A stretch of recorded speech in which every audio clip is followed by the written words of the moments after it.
الحمد لله وكفى والصلاة والسلام على من لا نبي بعده أما بعد فأعوذ بالله من الشيطان الرجيم بسم الله الرحمن الرحيم الحمد لله رب العالمين الرحمن الرحيم مالك يوم الدين سبحانك لا علم لنا إلا ما علمتنا إنك أنت العليم الحكيم. دا سورة الفاتحة سورة الفاتحة دا قرآن کریم په ترتیبی مصحفی سرا ترتیبی عثمانی سرا چې کوم د قرآن کریم دا ترتیب دی په دې ترتیب سرا اول نمبر سورت دی د سورۃ البقرہ نمخ کی او په ترتیبی نزولی سرا آغا ترتیب چې آغا آسمانی ترتیب دی او په کم ترتیب باندې نازل شوی دی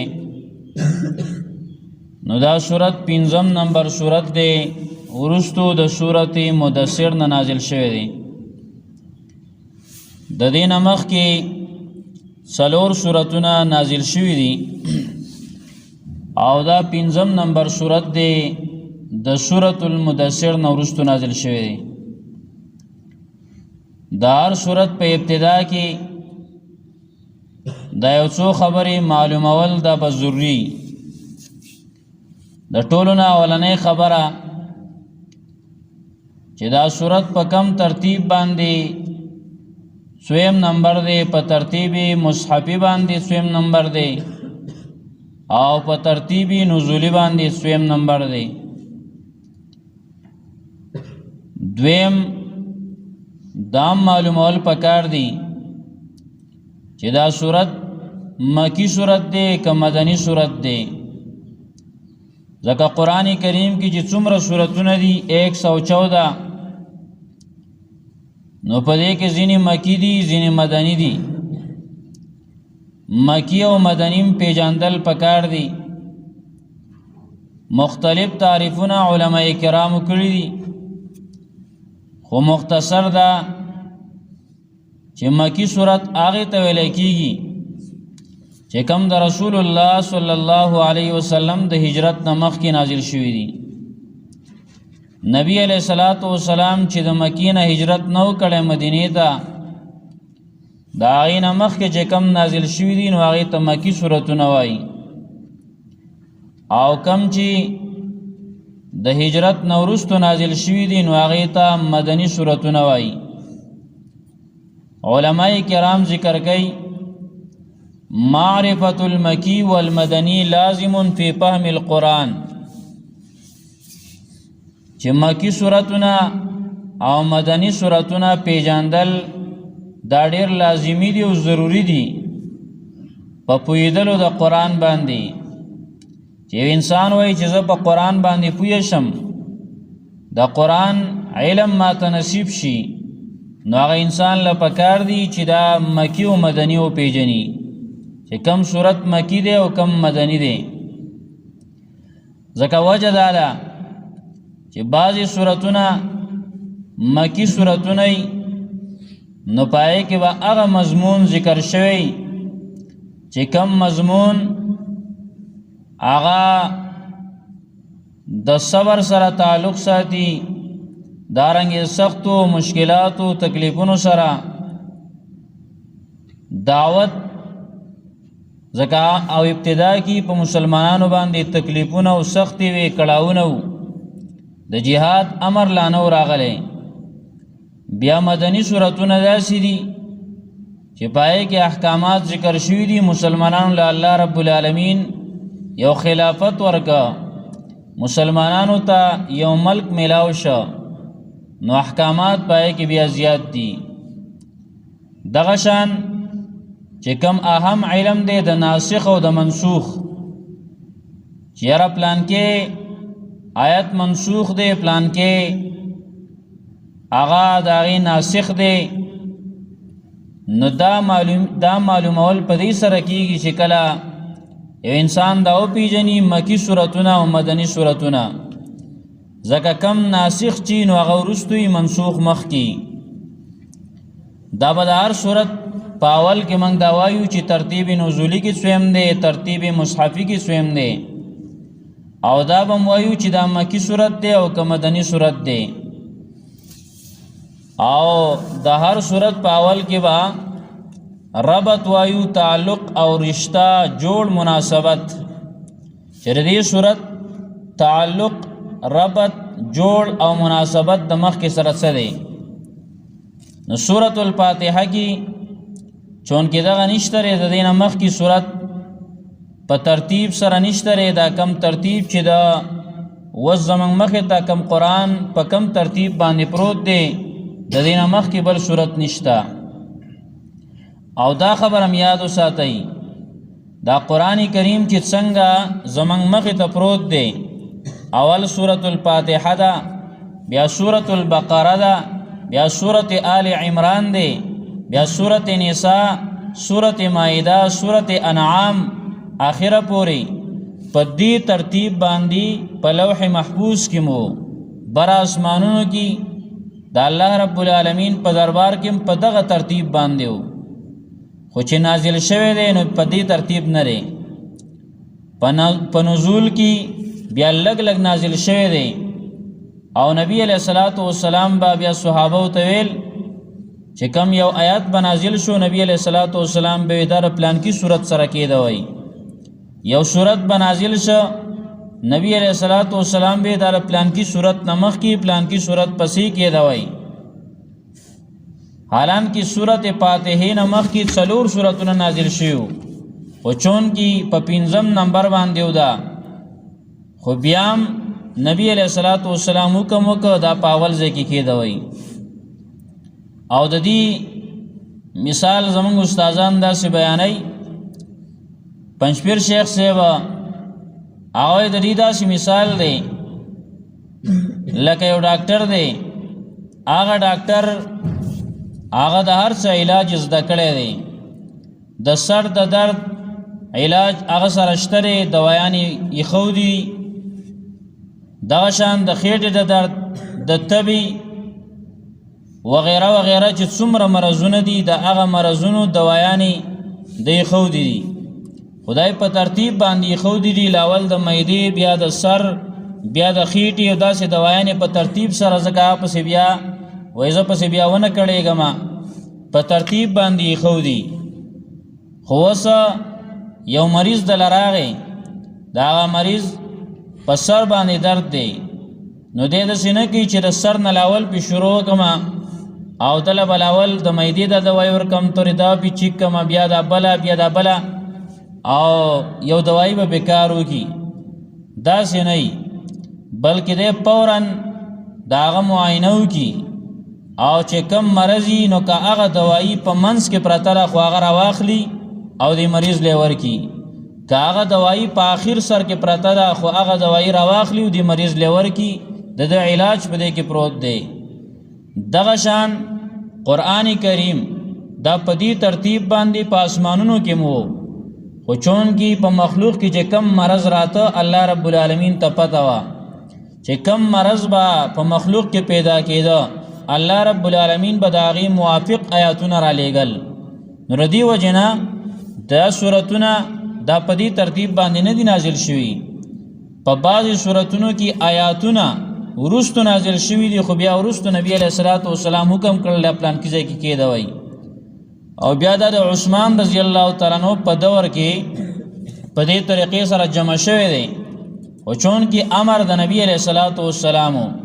د رسول الله صلی الله علیه وسلم په حکم سره دا شوی دی. د سورۃ الفاتحه ربط او تعلق دا خو نشته ځکه مخکې ته بل سورت نشته په دې ترتیب سره، نو موږ به د دې فضایل وایو، فضیلتونه چې د سورۃ الفاتحه څه فضیلت دی، او دی وجه نه د دې دومره لویه مرتبه ده دا موږ په هر رکعت کې وایو، د مانځه په هر رکعت کې، که هغه فرض دي که سنتونه دي که نوافل دي که واجب دي، په دې ټولو کې موږ دا سورۃ الفاتحه وایو. دا څه وجه ده؟ د دې فضیلتونه واوره. اول فضیلت ابو هريره رضی الله تعالی عنہ فرمایي چې رسول الله صلی الله علیه وسلم ابی ابن کعب رضی الله تعالی عنہ ته ویل، وې ته په مانځه کې څه وې مونږ څنګه وې؟ هغه ورته سورۃ الفاتحه شروع کړه، وې داسې ویما الحمدلله رب العالمین اخره پورې دا ووایه. نبی علیہ الصلوۃ والسلام چې کله دا سورۃ الفاتحه واورېده، نبی علیہ الصلوۃ والسلام وی والذی نفسی بیده ما انزلت فی التوراة ولا فی الانجیل ولا فی الزبور ولا فی الفرقان مثلها، زما دې په هغه ذات باندې قسمی چې زما ساد هغه په قبضه کې ده. دا داسې صورت دی دا سورۃ الفاتحه چې د دې په شان صورت نه په تورات کې نازل شوی دی، نه په انجیل کې نازل شوی دی، نه په زبور کې نازل شوی دی، او نه په قرآن کې د دې په شان بل صورت شته. دا دومره لوی فضیلت والا دی. او نبی علیہ الصلوۃ والسلام و انها سبع من المثانی والقرآن العظیم، دا هغه آیاتونه دي چې بار بار ویل کېږي، بار بار، او دیتا لوی قرآن هم وایي، قرآن عظیم. دا یو فضیلت شو چې نبی علیہ الصلوۃ والسلام وایي د دې په شان صورت په آسماني کتابونو کې بل نشته د دې نه ما سوا. دویم فضیلت د دې دا دی، رسول الله صلی الله علیه وسلم فرمایي چې الله رب العالمین وایي، حدیث قدسی دی،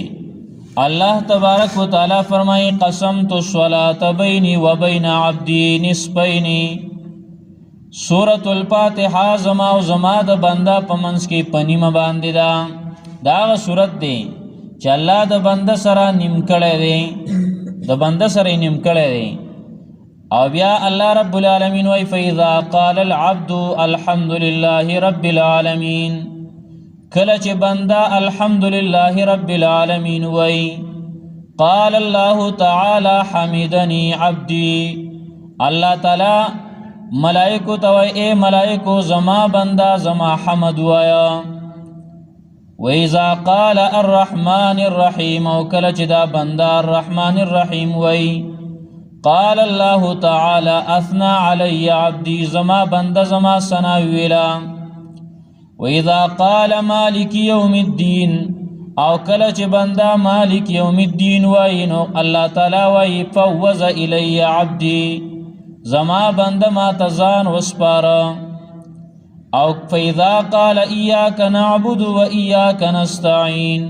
کله چې بنده اياك نعبد واياك نستعين وای، الله تعالی وای هذا بيني وبين عبدي، دا زما او زما د بنده په منځ کې پنیمه ده. ولعبدي ما سأل، زما د بنده لپاره به هغه څه چې دی غواړي، بنده به زمانه مدد غواړي، زما بندگی به کوي او زه به ول ورکوم چې څه غواړي. او کله چې بنده اهدنا الصراط المستقیم اخره پوری وللضالین پوری وای، نو الله رب العالمین وای هذا لعبدی ولعبدی ما سأل، دا زما د بنده لپاره دی، زما بنده چې څو غوښته زه به ورکوم. د دې وجه نه دا یو یو لپس چې ته وې نو الله جواب درکوي، یو لپس چې وې. د دې وجه نه بهتره خبره دا ده چې سړی مونځ کوي په هر آیات باندې وقف وکړي. جایز دی چې په یو سا باندې وي، خو لیکن وقف پکې وکړي نو دا بهتره خبره ده، ځکه د یو لفظ جواب تعالی الله رب العالمین درکوي. دا دو فضیلتونه شو. دریم ابن الانباری د منصور نه هغه د مجاهد نه نقل کوي، امام قرطبی رحمه الله هغه دا نقل کړلی چې ابن الانباری د منصور نه هغه د مجاهد نه دا نقل کړلی ان ابلیس لعنه الله رنا 4 رنات چې ابلیس شیطان الله تعالی دې په لعنت وکي هغه 4 چغېستل په دنیا کې کله نه چې شیطان پیدا شوی دی نو هغه 4 چغې والی 4 یو چغه واوره رنتن حین لعنا یو چغې په هغه وخت کې والی وا کله چې لعنتی شو شیطان چې کله الله ته پتا زما لعنت دی او زه شیطان کوشا نو هغه ټیم کې شیطان چغه والی وا ورنتن حین اهبطا بل چغه هغه ټیم کې والی وا کله چې دا شیطان را کوشا چې وزا کوشه دنیا ته نو هغه مزو زین را کوزیدو نو دغه ټیم کې چغه والوا ورنتن حین بعث محمد صلی الله علیه وسلم بل چغه هغه ټیم کې والی وا کله چې محمد رسول الله صلی الله علیه وسلم راولېږل شو نبی علیہ الصلوۃ والسلام راولېږل شو پیغمبر شو نو دغه شیطان چغه والی وا ورنتن حین انزلت سورة الفاتحه او بل چغه هغه ټیم کې والی وا کله چې سورۃ فاتحه نازله شو نو دا الحمدلله رب العالمین سورۃ فاتحه دا هغه سورۃ دی د شیطان نه چغه ایستله نو دا دی فضیلت دی څلورم فضیلت واورا دا سورۃ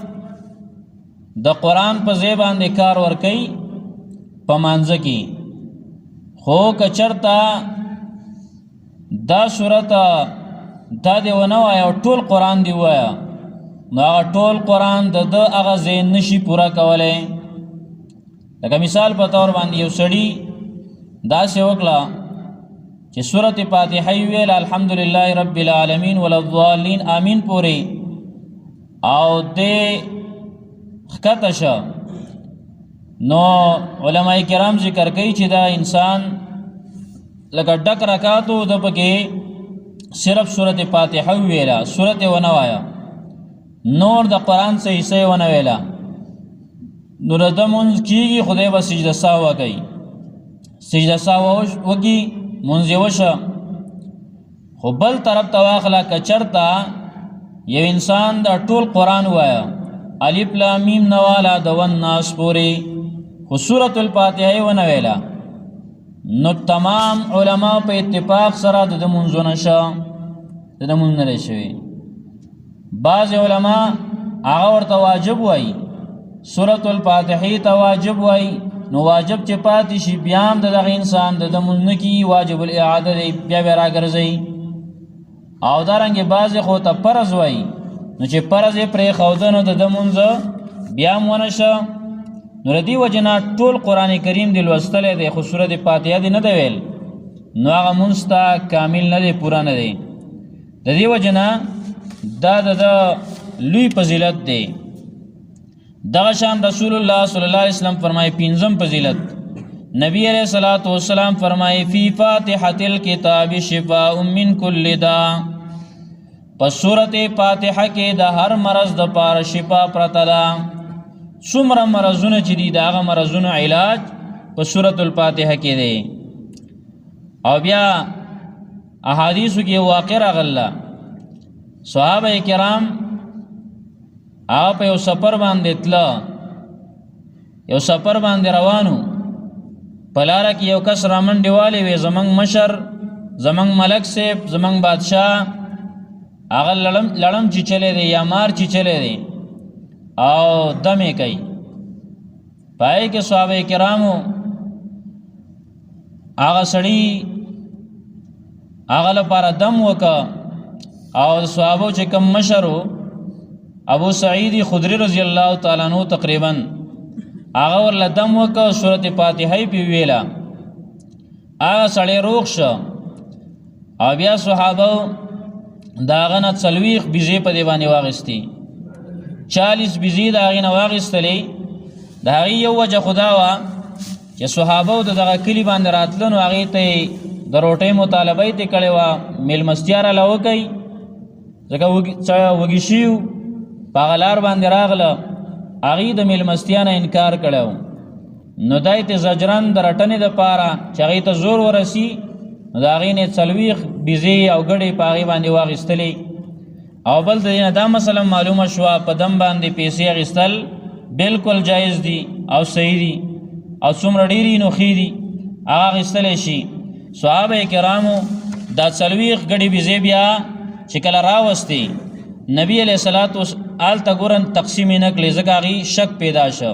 بعضو صحابه ویل دا هم څه وکړه په قرآن باندې هم پیسې واخیستې او بیزې هم پرې واخیستلې وی زی چې ځو نبی علیه الصلاة والسلام له به لاړ شو نو که هغه راته څه وویله نبی علیه الصلاة والسلام ته قصه وکړه نبی علیه الصلاة والسلام د هغې په مابین کې تقسیم کړې او ټولو له یې ورکړې او بیا نبی علیه الصلاة والسلام ورته ویل تا ته چا ویلو چې دا د دم صورت دی او منع یې د هغې نه ونه کړله نو صورت فاتحه کې د هر مرض نه شفا ده خو یقین غواړي شپږم فضیلت د صورت الفاتحې دا دی عبدالله ابن عباس رضی الله تعالی عنهما فرمایي چې رسول الله صلی الله علیه وسلم او جبریل علیه الصلاة والسلام ناسو فسمع نقیضا من فوقه د پاسه یو आवाज واورېدلی شو لکه د برینه چې داسې د دروازې د کولا وهلو داسې یو आवाज وشه هلته څه دروازه نه وه برینه اوچت د اسمان د طرف نه داسې आवाज راغی د نبی علیه الصلاة والسلام په معجزې سره وه نبی علیه الصلاة والسلام تپوس وکړه د جبریل علیه الصلاة والسلام نه چې تا ته د دې باره کې څه علم شته دا څه आवाज وشه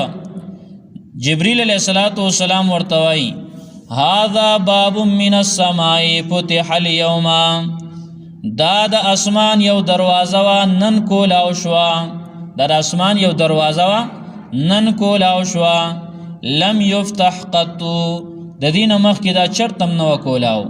دا صرف اوس کولاو شوه اول ځلې دی لم یفتح قط الا اليوم او بیا دغه دروازه چې کولاو شوه فنزل منه ملک د دینا یو فرشته نازل شوه یو ملک د دین راکوشه لم ينزل قط او دا ملک دا فرشته مخکې دنیا ته نه دی راغلی دا دنیا ته دا ملک نه دی راغلی مخکې اول ځلې دی په دې کې دیو دا خبرې کولی اقا ملک راغی فرشته راغله او هغه ویل السلام علیکم ورحمت الله سلام یې وکړه نبی علیہ الصلوۃ والسلام او جبرئیل علیہ السلام وعلیکم السلام بیا ویل هغه ملک چې کوم نوې راغلی او په نوې دروازه وی ابشر بنورین اوتیتهما لم یوتهما نبی قط فاتحة الكتاب وخواتیم سورة البقرة وی زیر حاصل کا په دو رڼاګانو باندې دا دو رڼاګانې تعالی درکولی شي ستانه مخکې هیڅ پیغمبر له دا نه دي ورکړلی شوي یو سورت فاتحه ده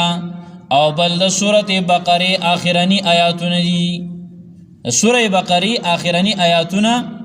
او دغه شان د سورت فاتحه دا دوه رڼاګانې د دې زیرې ته حاصل کا او دی راوړه نو سورت فاتحه هغه سورت دی چې نوی ملک په نوی دروازه دا سورت فاتحه راوړله جبریل علیه السلام ټول قرآن راوړی دی خو دا سورت او د دې وجه نه دا دو ځله نازل شوی دی یو ځل جبریل علیه السلام دا وحی راوړوه او په دویم ځل باندې دغه نوی ملک په نوی دروازه باندې دا سورت راوړ نو دا د فضیلتونه شپږ فضیلتونه بیان شو بل خبره د دې سورت مطابق نمونه د سورت فاتحه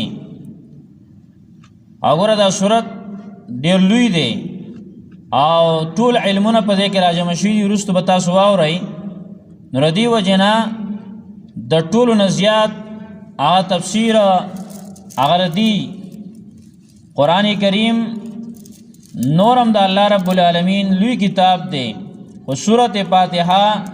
په دې باندې غټ غټ کتابونه مستقل کتابونه لیکل شوي دي خو د دې هغه تفسیر ختم شوی نه دی دویمه خبره نومونه د سورت فاتحه نو د دې یو نوم دی سورت الفاتحه فاتحه ورته ځکه وایي چې په دې باندې دا قرآن کولاو شوی دی، قرآن کریم شروع په دې باندې شوی ده. دویم نومې دی اعظم السوره، د ټولو سورتونو نه غټ سورت. ګوره حالان کې د دې نه غټ غټ سورتونه شته، خو په اعتبار د مضمون سره او په اعتبار د فضیلت سره دا په ټولو کې غټ سورت دی. دریم نوم دی د دې سورت صلات، د مانځه سورت. او هغه تاسو مخکې واورېده چې مانځه کې دا ویل لازمي دي. څلورم نمبر سورت الحمد، سورت الحمد د حمد سورت، د الحمدلله سورت. پنځم نمبر اساس القرآن، د قرآن کریم بنیاد دی دا. شپږم نمبر السبع المثانی، و آیاتونه دي او بار بار دا لوستی کیږي، و آیاتونه بار بار لوستی کیږي. او ګوره په دې کې و آیاتونه چې دا دي، تاسو ولې ته سوچ کړئ د سورت فاتحې ته چې وګورئ چې دا څنګه و آیاتونه دي، شمار وکړه. الحمدلله رب العالمین ته ګوره په بعضو کې الحمدلله رب العالمین یو شو، الرحمن الرحیم دوا، مالک یوم الدین درې، ایاک نعبد و ایاک نستعین څلور، اهدنا الصراط المستقیم پنځه، او صراط الذین انعمت علیهم غیر المغضوب علیهم ولا الضالین دا شپږ. دا په دې ترتیب لیکل شي، خو چون کې اصل کې ګوره ځینې علما دا هغې سره دا بسم الله شماري. دا خو حقیقت دی چې اووه آیاتونه دي، حقیقت دی. او پیغمبر هم ویل دي چې دا اووه آیاتونه سبع المثانی ده، خو څنګه اووه دي؟ بعض علما ور سره بسم الله شماري چې یو په دې کې آیات بسم الله دی، نو بیا شمار ولګوه بسم الله یو،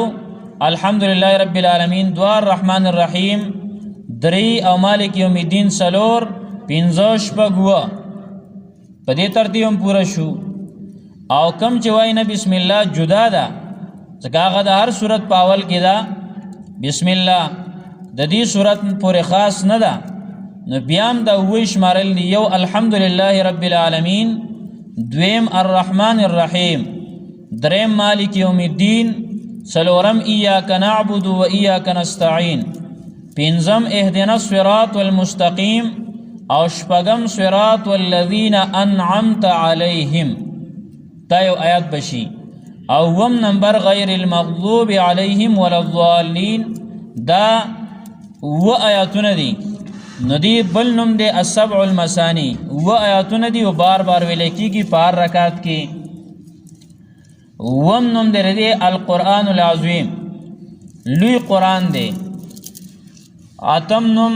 تعلیم المسئله، پدې کې الله رب العالمین د سوال طریقه خود الله چې سوال به څنګه کې د الله نه. نهم نوم سورۃ الشفاء،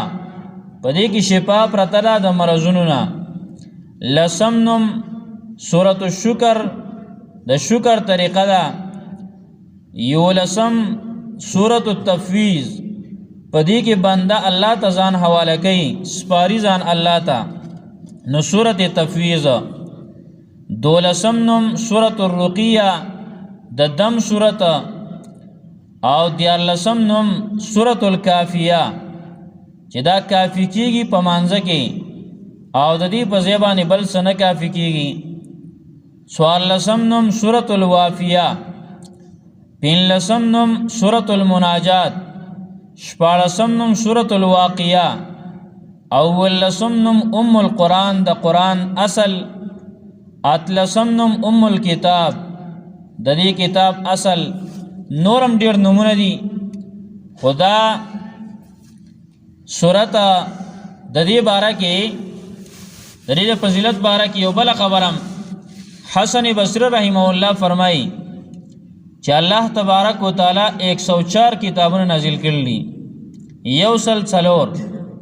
دا څلور غټ غټ کتابونه دي، تورات، انجیل، زبور او قرآن. او دا سل په دې کې صحیفې دي. د دې 104 کتابونو علم الله تبارک وتعالی په څلورو کې خیره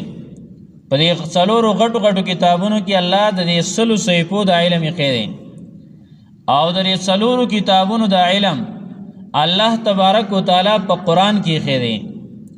او بیا د قرآن د علم دا په مفصلاتو کې د سورۃ حجرات نو ول اخره پوری یا بعض وای په حوامیمو کې دی او بیا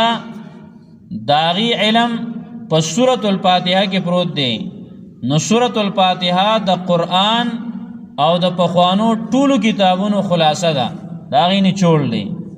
څومره کتابونه چې الله نازل کړل آسمانی کتابونو علم په سورۃ الفاتحه کې پروت دی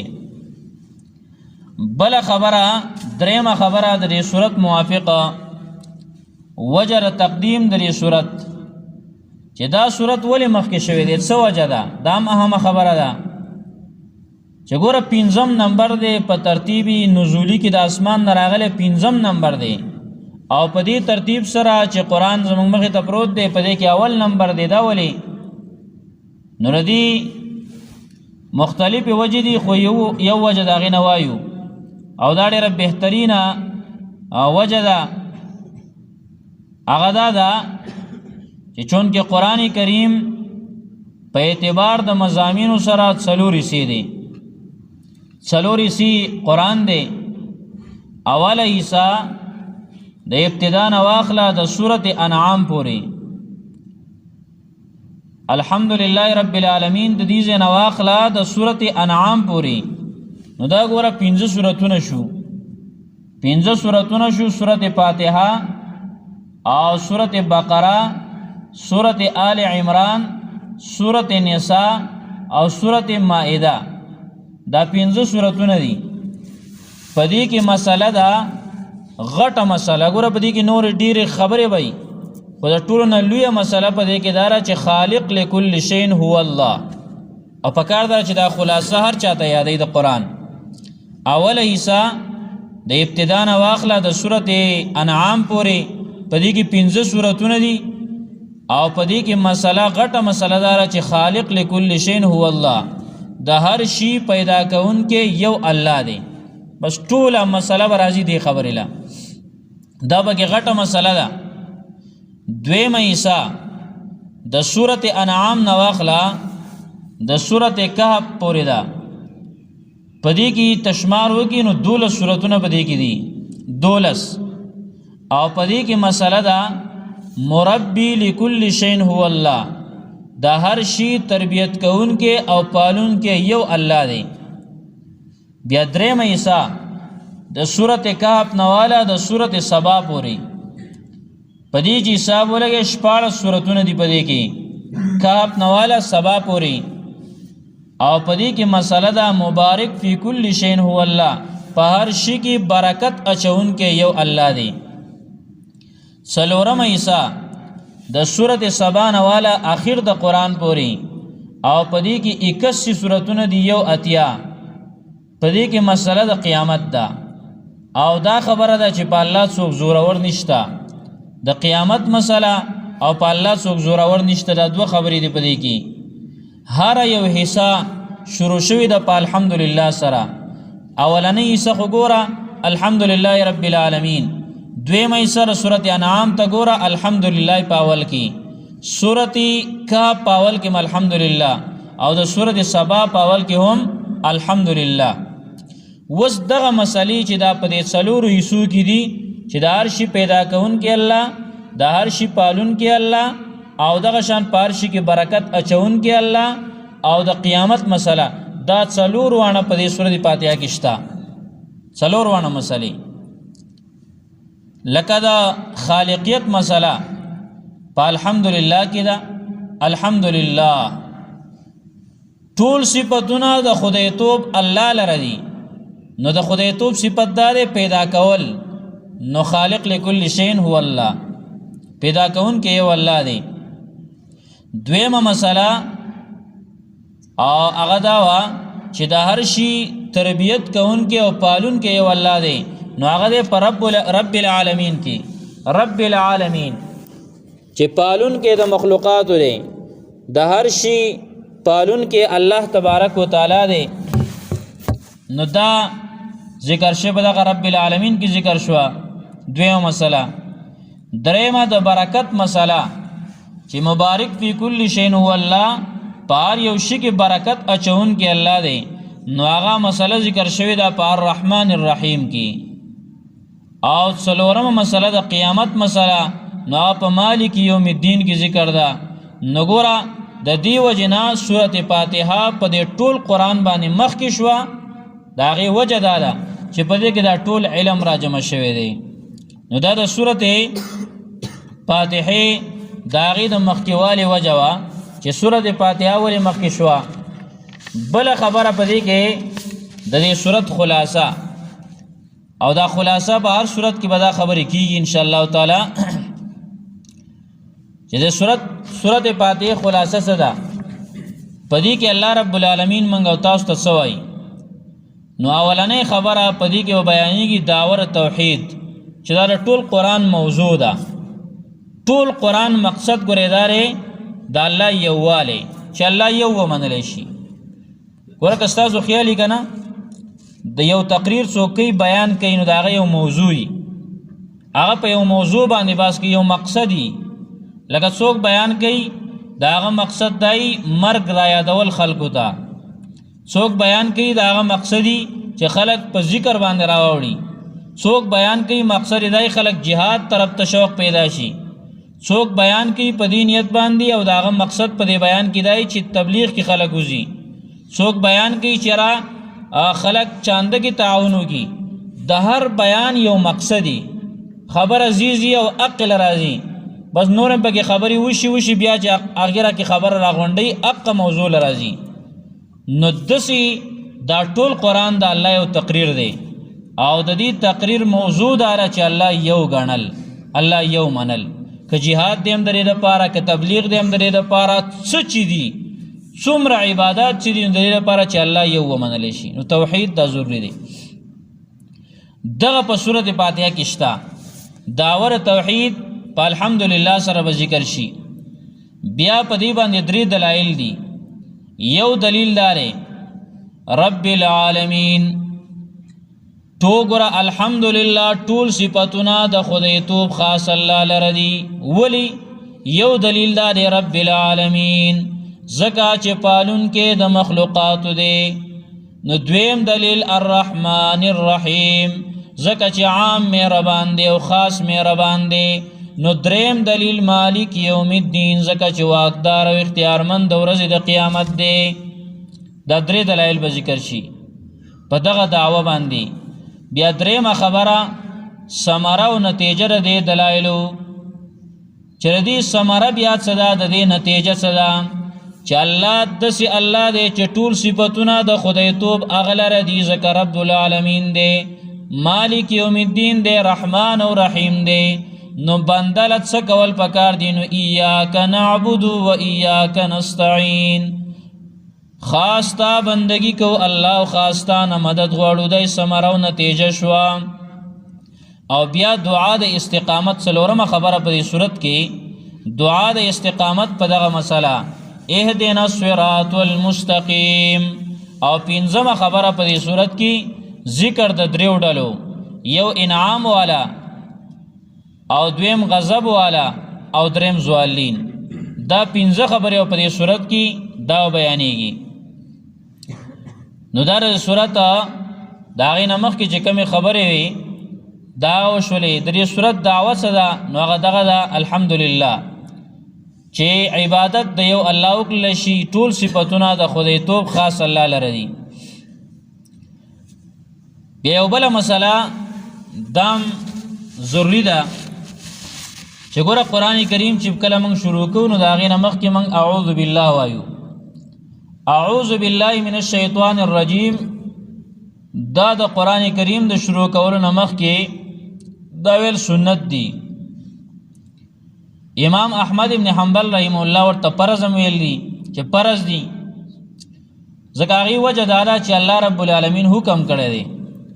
سورة النحل کې الله رب العالمین فرمایي فَإِذَا قَرَأْتَ الْقُرْآنَ فَاسْتَعِذْ بِاللَّهِ مِنَ الشَّيْطَانِ الرَّجِيمِ. کله چې ته قرآن لولې او قرآن په لوستلو باندې شروع کې نو فاستعذ بالله من الشیطان الرجیم پناهي وغواړه په الله تعالی سره د شیطان رټلې شوي نه اعوذ بالله ووایه او د دې د ویلو ډېرې فایدې دي یو فایده یې دا ده چې په دې کې د الله حکم ومنلی شو د رسول الله صلی الله علیه وسلم حکم ومنلی شو او په دې کې د دنیا او د آخرت کامیابی ده چې تا د قرآن د شروع کولو مخکې اعوذ بالله ویله د الله حکم دی ومانه دویمه فایده یې دا ده الالتجاء الی الله تعالی الله تعالی ته زاری کول دي د دې خبرې چې الله د دې ظالم دشمن شیطان نه ما بچ کا ځکه وجه دا ده دشمنان په دوه قسمه دي د انسان دشمنان چې دي دوه قسمه دي یو دشمنان ښکاره دشمنان دي یهود او نصارا او نور کافران او هندوان هغې دپاره الله اسلحه رالیږله ټوپک یې رالیږلی دی او دغه شان توره یې رالیږله او ټینکونه دي مزایل دي او دا اصلي دي د الله رب العالمین د ښکاره دشمنانو دپاره رالیږل دي دا دې کې به ته داسې نه کوې چې بس جهاد نه کې او صرف یاره خیرې به کوم چې الله کافر تباه و برباد که الله کافر تباه کوي خو ستا په لاس دا د مسلمان په لاس باندې دا الله قانون جوړ کړلی والله الله تبارک وتعالی والله دغه طریقه راایستله د دې ښکاره دشمنانو دپاره اصلحه ده دویم باطنی دشمنان دي شیطانان دا شیطانان چې په سترګو باندې نه ښکاري هغه ته په ټوپک باندې نشي راولی هغه په توره باندې نشي والی د هغې دپاره شریعت دعاګانې او اذکار ښودلي دي چې په هغې باندې به اذکار وي نو اعوذ بالله سره هغه شیطان ته د پکولی شي درېیمه فایده د دې دا ده چې کله اعوذ بالله ته وویله نو په دې کې اشاره ده یکسویۍ ته یوازوالي ته چې صرف الله رب العالمین طرف ته توجه وکړه نو هله به د قرآن په مزه باندې پوه شي بیا اعوذ بالله ویل دا په مختلفو طریقو سره په حدیثو کې راغلی دي او کمی طریقې سره چې انسان وایي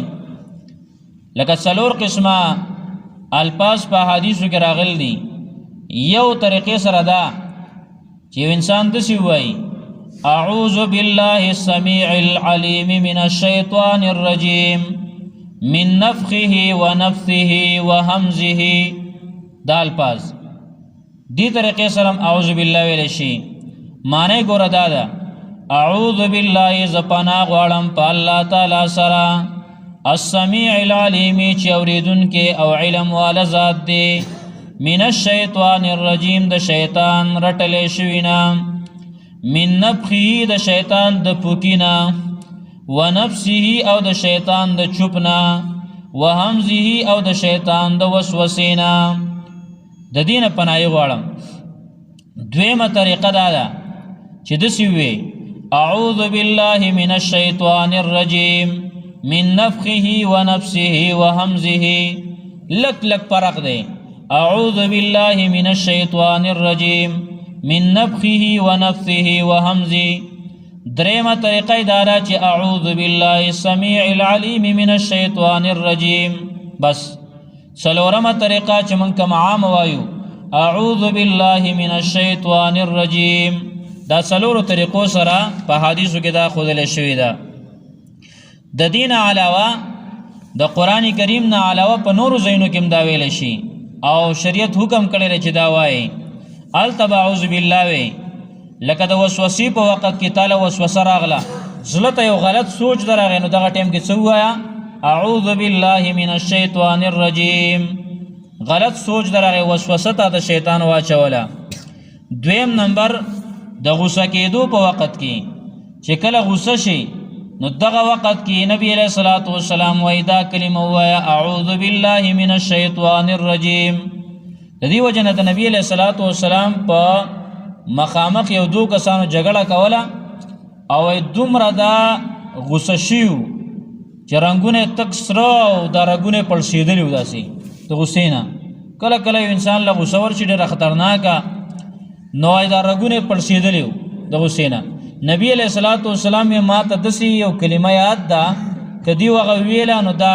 حالت به ختم شي. او بیا نبی علیہ السلام اعوذ بالله ویل دا وایي. دغه شان چې انسان بد خوب ویني، خوبونو کې خم یو بدمی چې بد خوب ویني نو په دې لپاره پکار دی چې اعوذ بالله وایي. چې اعوذ بالله چا ویله او ډډه بدله کړه، ګس طرف ته د لاړو شکل جوړ کړ، درې پیرا داسې توک توکې وکړه، نو دغه انسان دغه خوب به ورته ضرر نشي رسولی. بیا دغه څه چې بدی کې دی الله تبارک و تعالی به د دنه حفاظت کوي. دغه شان چې کله خر هڼیږي په دغه ټیم کې اعوذ بالله من الشیطان الرجیم ویل پکار دی. او چې کله سپې غاپي نو په دغه وخت کې اعوذ بالله من الشیطان الرجیم دا ویل پکار دی. دغه شان نورم وختونه دي ګوره عام دعاګانې دي پای کې اعوذ د لفظ راځي، لکه بیت الخلا ته باتروم ته انسان ورځي. نبی علیہ الصلوۃ والسلام دعا خود الله اللهم انی اعوذ بک من الخبث والخبائث، یا الله مال پناه راکا د هغه پلیتو شیطانانو سړو نه او د پلیتو شیطانانو خزونه، ځکه خزي شیطانان هم شته نو سړي شیطانان هم شته. او یو عامل نه مې واورېده چې دا د پیریانو ماهر او دا هغه تابع هغه ویل یاره وی چې کم یو انسان دا دعا ونه وایي او دی باتروم ته ورشي. دا واورئ ګورئ چې کم یو انسان دا دعا ونه وایي او باتروم ته ورشي وای په ده باندې آټومیټک په ده باندې جادو کېږي د شیطان د طرفه. ځکه څنګه چې جادوګران په د انسانانو کې شته، کوډګر شته که نه په انسانانو کې هم ډېر شی، هغه کوډګران چې څنګه په انسانانو کې شته نو دقه شان په شیطانانو کې هم شته. هغه شیطانان کوډګران جادوګران هغه جادو کوي چې کله انسان، ځکه د بیت الخلا هغه د یو کور دی د اوسېدو ځای دی، نو چې کله انسان دا کلمات ونه وایي دا دعا ونه وایي نو په ده باندې جادو کېږي د شیطانانو د طرفه. د دې وجې نه اهتمام د دې وکړو. اوسه پورې چا اهتمام نه کړی آینده لپاره دا دعا دا خامخا موږ وایو اللهم انی اعوذ بک من الخبث والخبائث. نو دا د اعوذ بالله د هغې پیدې وي او د اعوذ بالله ځایونه و. معنه د دې دا د اعوذ بالله زه پناه غواړم په الله تعالی سره من الشیطان الرجیم د شیطان رټلی شوي نه، د شیطان بد ویلی شوي نه. نو بیا ورپسې بسم الله ده، بسم الله الرحمن الرحیم. شروع کو منګه په مدد د نوم د الله، داسې الله چې عام مهربان دی او خاص مهربان دی. او ګوره په اعوذ بالله پسې وروسته بسم الله یو خدا ده، شیطان دې کورې که، شیطان دې کورې که. او د اعوذ بالله د دې وجې نه هم ضروري ده، شیطان دا تا ځانه لرې که وسوسې اوس نشي در اچولی. چې کله د قرآن راواغېستو اول وایه اعوذ بالله من الشیطان الرجیم، شیطان به وتښتي، بس بیا قرآن وایه، بیا به وسوسې نه در اچوي. د دې وجې نه اکثر چې انسان ځان له کندو کې هغه څه جمع کوي، جوار دي غنم دي اوړه دي، نو لاول دا هغه کم منګکانی مګي د هغې هغه سوړي بندې کړي، چاسې نه چې ټول رانه هغه ویسي. نو دا شیطان هم یو منګک دی، لاول به د سوړه بنده شي او د دې نه به خلاص شو. اعوذ بالله ویله، بیا ورپسې بسم الله ده. ګوره بسم الله په اعوذ بالله پسې وروستو دا څومره اهمه ده ګوره. او دا بسم الله ولې وروستو ده؟ بسم الله وروستو ده او اعوذ بالله ده. اعوذ بالله من الشیطان الرجیم دی ووایي نو ورپسې بسم الله الرحمن الرحیم. ځکه وجه دا ده چې په اعوذ بالله کې تخلی ده او په بسم الله کې تحلی ده. تخلی او تحلی څه ته وایي؟ تخلی وایي خالی کولو ته او تحلی وایي ښایسته کولو ته. نو لاول تا تخلی وکړه نو وروستو تحلی پکاري. داسې مثال دی، یو لوښی دی، هغه لوښی ګنده دی، پای کې ګند پروت دی، ګنده لوښی دی، سخا لوښی دی. اوس دغه لوښی لاول صفا کول پکار دي، تخلی پکار ده، تخلی پکار ده لاول چې دغه لوښی ته صفا کړې، د دنه دا ګند لرې کړي، نو وروستو تحلی ده، په دې کې بیا بهترین سالن ور واچوې، بهترین وریجې په دې کې ورواچې بل داسې څه شی هغه پای کې وراچې نو بیا به کې خوند کوي. او که ته لاول تخلي ونه کې لاول دغه ګند ترې لرې نه کې نو چې څه وراچې نو هغه به هم ګند کېږي هغه هم ګنده کېږي. نو د دې وجې نه اعوذ بالله داسې حیثیت لري لکه لاول لوښې صفا کول او بسم الله وروسته تحلي ده. او بل مثال درته ویمه مثال په طور باندې یو سړی هغه کار کوي او د ټولو نه چې ډېره دوړه به چالوېږي نو هغه دا کرش مشینه چې پای کې د کرش کوي کمر یو وزن دوړه ډېره زیاته شي ډېره دوړه په ده باندې راغله وس دغه انسان له لاول تخلي پکاري که نه تحلي وروسته راځي. که دې انسان دا تخلي ونه کړه لاول یې ځان صفا نه که نو که ډېرې ښکلې جامې واغوندي مزیدارې جامې واغوستې او مزیداره ټوپۍ یا پټکۍ په سر که نو حقه شانته کې هغه کپړې به هم ورسره خیس خاشي او دی چې کوم دی نو ده کې تحلي ښایستوالی نه راځي. خو لاول د تخلي وکړله لاول هغه دوړې د ځانه صفا کړې غسل یې وکړه ویل امبل بیا وروستو دی جامې اچوي او جامې اغوندي نو بیا به دغه انسان له مزه ورکوي بیا به تحلي ښایستوالی به په ده کې راشي. نو لاول اعوذ بالله ده بیا ورپسې بسم الله ده. په دې بسم الله کې د دې فضیلتونه م وایو د دې لپاره چې په دې باندې الله رب العالمین موږ له عمل نصیب کړي. رسول الله صلی الله علیه وسلم امت ته تعلیم ورکړی دی چې په هر کار کې به بسم الله وي د هر کار په شروع کې به بسم الله وي ځکه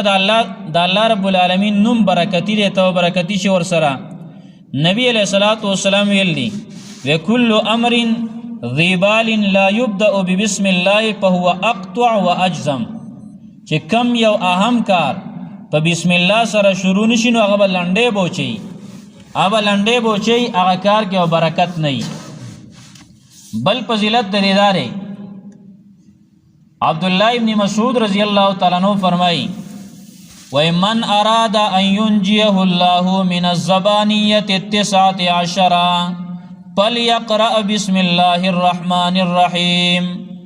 کم یو انسان چې دا غواړي چې د جهنم د 19 ملائکو نه ماته نجات میلاو شي ځکه په جهنم باندې الله 19 ملائک مقرر کړي. قرآن کریم کې براشي علیها 19 په جهنم باندې 19 ملائک مقرر دي او سخت ملائک دي زبانی. هغه ملائک که د هغې نه نجات غواړي نو بسم الله الرحمن الرحیم وایا او دا په هر کار کې وایا ځکه د بسم الله حرفونه چې شمار کې ځان له بیا وشمارئ نو په دې کې 19 حرفونه دي با سین میم الف بیا لام وغیره چې دا شمار کې 19 حرفونه دي نو یو حرف به د یو ملک مقابله کوي. دغه شان صرف بسم الله دا پورا نه بسم الله بس دی کم الله رب العالمین دومره خیر اچولی دی چې دا بسم الله په دې کې 2 حرفونه دي 2 حروف دي پکې او د جهنم طبقې مو دي 2 کندې دي د جهنم 2 طبقات دي نو هر یو طبقې نه وتا ته یو حرف نجات درکوي. عبدالله ابن عباس رضی الله تعالی عنہ فرمایي و یو سړی ته صرف د دې د وجه نه نجات میلاو شوی چې د هغه ماشوم بچیو هغه په دنیا کې قاری صاحب ته کېناستو او هغه ورته بسم الله الرحمن الرحیم وایه د دې د وجه نه د پلار نه په قبر کې الله رب العالمین عذاب لرې که وی د ده بچی هغه زما نوم اخلي نو دله څنګه زه عذاب ورکم. بل داسې ده د قیصر روم چې دا د روم بادشاه د هغه په سر باندې درد راغی علما ذکر کوي د هغه په سر باندې درد راغی عمر فاروق رضی الله تعالی عنہ ته خط ولېږه وی زما په سر باندې درد دی د دې څه علاج څه دم وغیره راله وکړه. عمر رضی الله تعالی عنہ هغه له یو ټوپۍ ولېږله ټوپۍ چې کله ورله ولېږله چې کله به هغه ټوپۍ په سر کړه د قیصر روم نو بس سر درد به خو په سر به درد نو چې کله به ټوپۍ لرې کړه په سر باندې به درد راغی. آخر هغه سوچ وکړه چې د ټوپۍ کې څه کمال پروت دی ټوپۍ کولا وکړله هغه ټوپۍ چې وکتل نو پای کې بسم الله الرحمن الرحیم لیکل شوی نو دا ټول کمال در بسم الله د بسم الله کمالو د ټوپۍ څخه کمال نو. دغه شان یو بادشاہ تیر شوی دی د افغانستان د فوج د هغې یو مشر و د مجاهدینو امیر دوست محمد خان. هغه یو لښکر باندې د فوج چې کوم مشر و هغه د زوی و هغې ولېږه وی دا لاړ شئ پلانکي ځای باندې د حملې دپاره کافرو په یو قلعه باندې د کافرو هغې دپاره چې دی ولاړه چا ورته خبر راولېږه وی ستا زوی شکست خوړلی دی او شکست مسلمانانو ته میلاو شه هغې را واپس شو. ډېر هغې خفه دی کور کې خپلې زنانه ته وایي خپلې بیبي ته وایي مسلمانانو ته شکست میلاو شه د ده زوی د هغې مشر و ښځه یې وایي زما زوی ته شکست نشي میلاویدی بس هغه به فاتحي هغه به فتح مومي هغه شکست زده کېدی نشي. بلکل په دې باندې کلکه وه هغه ته وایي که ته هر څه وایې خو هغه شکست ورته میلاو شوی دی. لږ وخت پس وروستو یو کس راغی او هغه اعلان وکوي مسلمانانو ته شکست نه دی میلاو شوی خبره غلطه وه مسلمانانو ته فتح نصیب شو او فاتحین را روان دي. دا امیر دوست محمد خان د خپلې ښځې ته وی څه وجه وه چې تا دومره په مضبوطیا سره دا ویل او کلکه خبره دې کوله چې زما بچی هغه ته شکست نشي میلاویدی. هغې ورته وی یو خبره ده وی دا ماشوم چې کله نم دا زما په خېټه شوی او د هغه ټیم نه ما حرام خپلې خېټې نه نه دنده کړې ما حرامه نوړۍ نه ده خوړلې او بله دا ده چې کومه خوراک مې کړی دی ما پې بسم الله ویل ده او بل چې کله دا پیدا شه دا چې کله ما شودو ته اچولی دی تیته نو دې باندې ما بسم الله ویل ده د بسم الله نه بغیر چرته هم ما داسې څه کار نه دی کړی. نو ما زما د یقینو چې زما بچی د کافرو نه هغې ته شکست نشي میلاویدی. نو دا د دې فضیلت دی د بسم الله. دغه شان تفسیرونو کې راځي یو سړي یو کاغذ ولید هغه کاغذ باندې بسم الله لیکلی شوي وه هغه راواغېسته اخذه وقبله هغه کاغذ یې راواغېستو بسم الله پې لیک وه ای ښکول که ووضعه علی عینیه سترګو باندې داسې کېښو وی هغه سړي ته بخښنه وشوه الله رب العالمین ورته بخښنه وکړه. دا فضایل دي. دغه شان مفسرین دام لیکله د موسی علیه السلام په خېټه باندې درد راغی الله رب العالمین ورته وی ته لاړ شه پلانکې بوټی وخوره او بسم الله پې ووایه او ځکه اسباب دي بوټی خوړل سبب شو او نور روغونکی الله رب العالمین دی. لاړ شه پلانکې بوټی وخوره او د الله نوم پې ووایه هغه لاړو بوټی وخوړو بسم الله پې وویله ښه شه بیا په خېټه باندې درد راغی په خپله لاړ هغه بوټی وخوړو بسم الله ته یېره شوه وی الله یا الله ما دا پلانکې بوټی وخوړو اوس مې خېټه ښه نه شوه هغه درد ښه نه شو الله رب العالمین ورته حکم وکوي دا ټوله دنیا دا خو زار دي خو د دې زارو نه اثر ختمونکی او په دې کې په دې باندې روغونکی هغه خو صرف الله رب العالمین دی. دا کمال په دې بوټي کې نه و کمال په بسم الله کې و د الله رب العالمین په نوم کې و. دغه شان د نبی علیه السلام سره یو کس په سورلی باندې شاته ناست ردیب هغې ته ویلی کېږي سورلی باندې شاته کوم انسان ناست عربی کې هغې ته ردیب و دا سورلی داسې وترېده هغه سړي شیطان ته خیری وکړي وی تعیس شیطان دی هلاک شي چې دا خیری وکړي شیطان غرق شي تباه شي نبی علیہ السلام ورته وی داسې مه وایه دا خو پلیت شعر په پلیتو خبرو غټیږي دا پلیت خبرې خو هغه چا باندې بدلېږي چې هغه پاکي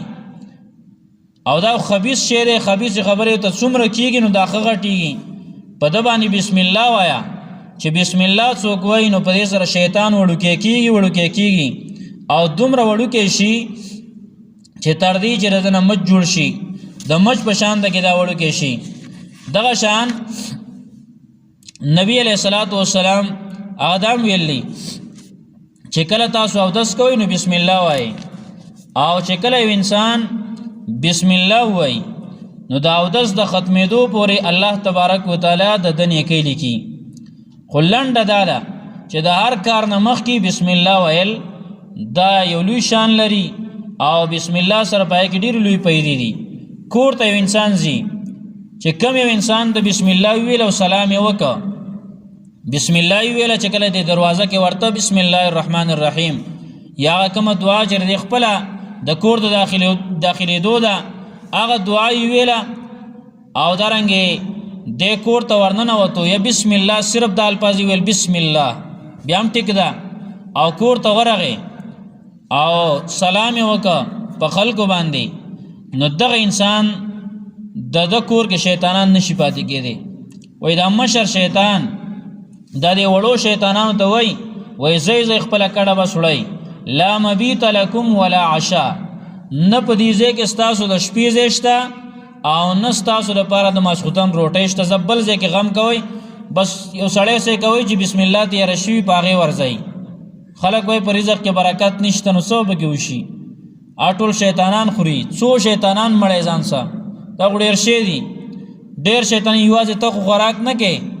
ډېر شیطانان دي هغه هم در سره خوراک کوي هغه هم خوري. خو ګوره چې کله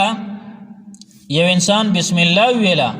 او کور ته ورغې سلام یې وکړه بیا شیطانان خوراک نشي کولی او که ودې نه ویل او بسم الله د نه یره شوه ګوره په دې کې بیا اخو هم تا سره یو چانس شته دی. بسم الله دې ونه ویله دنده لاړې آلته چې کله د خوراک ته کېناستې او بیا دې بسم الله ویله بیا هم پیدا درکوي بیا هم شیطانان وتښتي او تا سره خوراک نشي کولی. خو که تا نه بسم الله یره شوه نبی علیہ الصلوۃ والسلام باقاعده یو ماشوم صحابي ورسره ناسو د هغه لاس یې ونیو داسې هغه په روټۍ داسې راوړله شوه هغه حمله کوله ماشومو نبی علیہ الصلوۃ والسلام یې لاس ونیو داسې وی بچیې الاول بسم الله ووایه بسم الله الاول ویله بیا وروسته نبی علیہ الصلوۃ والسلام ورته اوس خوراک کوه په ښۍ لاسې کوه. نو بسم الله په هغه ټیم کې ویله شوه شیطانان تختی. خو که چېرته بسم الله دې ونه ویله نو شیطان د سره روټۍ خوري. او بیا که تا ته په منځ کې رایاد شو خوراک دې کړی دی بسم الله در نه یره ده بیا هم تا سره اختیار شته دی بسم الله اوله و آخره دې ووایه هغه شیطانان بیا نور تا سره روټۍ نشي خوړلی ځي ستانه بیا هم. خو که تا اخره اول کې مو نه ویله منځ کې دې مو نه ویله او ټوله روټۍ دې وخوړله بسم الله دې ونه ویله نو شیطانان دې ماړه کړه هغې بس هغې هم تا نه خوشحاله شي شیطان در نه خوشحاله شي الله خفه شي. بیا وروستو چې کله یو انسان وده کېږي په هغه ټایم کې بسم الله تا وویله شیطانان به وتښتي. خو که بسم الله چا نه هغه ټایم کې م یره شوه دغه شیطانان بیا د دغه انسان سره وده کېږي هم او تر دې پورې چې د ده په اولاد کې د دغه شیطان حصی په اولاد کې م ورسره دی شراکتي شي. د دې وجه نه بسم الله څومره احمد او څومره ضروري ده. خپل رزق کې برکت راوستل که موږ غواړو او دا غواړو د کور نه شیطانان وتښتي او پارسه کې برکت پیدا شي زمنګ په رزق باندې شیطانان ماړه نه کو منګه نو پکار در چې بسم الله وایو. ځکه هغه رزق چې تا دیاړي کړل ټوله ورځ ځان دې کړولی دی ستړی شوی خوله در نه بایدله د چا بدې او خبرې هغه دې برداشت کړلی سخت او تکلیف دې برداشت کړی دی او خپل نفس هغه دې کړولی دی او تا پیسې راوړلي په هغه دې وړه راوړلي بل څه هغه بیا ته کور ته راوړی او شیطانان په هغې باندې په تیاره مړیږي نو دا څومره خفګان خبره ده. نو د دې وجې نه بسم الله به چرته هم نه پرېږدئ. کور ته چې ورننوځئ بسم الله خوراک کوئ بسم الله. نبی علیہ الصلوۃ والسلام دا یو شي شمارلی دی لوښې پټې بسم الله دروازه بندې بسم الله کور جارو کې بسم الله وړه هغېږي بسم الله چې کم کار دی نو د هغې نه مخکې نبي علیہ الصلوۃ والسلام وایي بسم الله وایي. په دې کې الله رب العالمین خیر اچولی دی. نو دا اعوذ بالله بسم الله د دې متعلق د هغې فضیلتونه ویلی شو. الله تبارک وتعالی دې موږ له پویه په دې را نصیب کړي او الله تبارک وتعالی دې عمل له نصیب کړي. د دې دا معنی یو ځل بیا کوم اعوذ بالله زه پناه غواړم په الله تعالی سره من الشیطان الرجیم د شیطان رټل شوینا بسم الله الرحمن الرحیم شروع کو منگا پا مدد دنم دا اللہ داسی اللہ چی عام مہربان دی او خاص مہربان دی او انشاءاللہ تعالی دی الرحمن الرحیم